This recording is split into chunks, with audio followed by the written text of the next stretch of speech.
UAS studi kasus Wan Prestasi. Nama Ketut Udiana, nomor 32, NIM 20 14 10 11 32. Saya akan mempresentasikan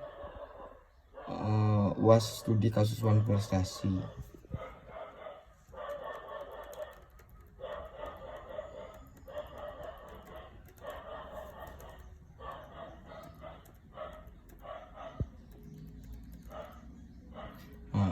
Identifikasi masalah. Telah terjadi kasus di tanggal 9 Januari 2020 dengan perjanjian jual beli rumah antara penggugat dan tergugat. Pada awalnya penggugat memohon kepada pengadilan untuk menentukan tergugat karena dianggap telah melakukan Wan Prestasi terhadap perjanjian jual beli yang dilakukan.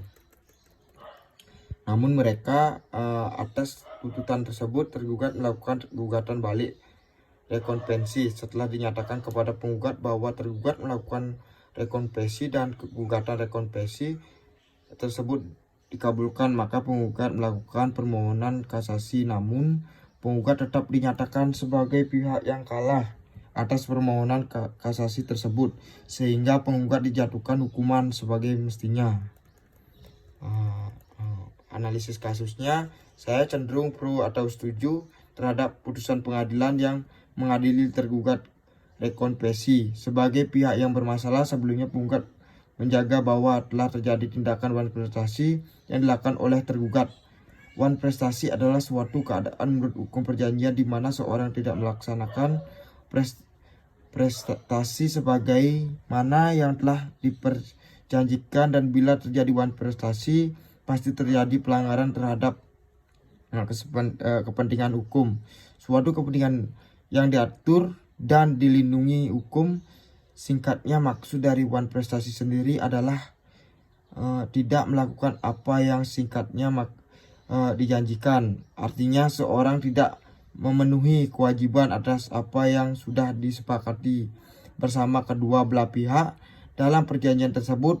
Dengan begitu, arti dari Wan Prestasi dapat dikatakan sebagai ingkar janji atau cedera janji dalam sebuah perjanjian atau perikatan wujud dari tidak memenuhi. Berikut itu ada 3 macam, yaitu yang pertama, debitur sama sekali tidak memenuhi perikatan. Yang kedua, debitur terlambat memenuhi perikatan. Yang ketiga, debitur keliru atau tidak pantas memenuhi perikatan. Namun seperti yang kita tahu, dalam suatu perjanjian pada umumnya salah satu asas yang dikenal adalah asas kebebasan. Kontrak yang memberikan kebebasan kepada para pihak untuk menentukan sendiri hal-hal yang disepakati dalam perjanjian, namun tetap tidak bertentangan dengan kepentingan umum dan norma yang berlaku dalam perjanjian jual beli didasarkan pada suatu perjanjian di mana utusannya suatu perjanjian berdasarkan pasal 1320 KUHP Perdata mengandung 4 syarat, yaitu yang pertama, sepakat mereka yang mengikat dirinya. Kedua, kecepatan untuk membuat suatu pemikiran. Yang ketiga, suatu hal tertentu. Yang keempat, suatu sebab yang halal. Sekian presentasi dari saya.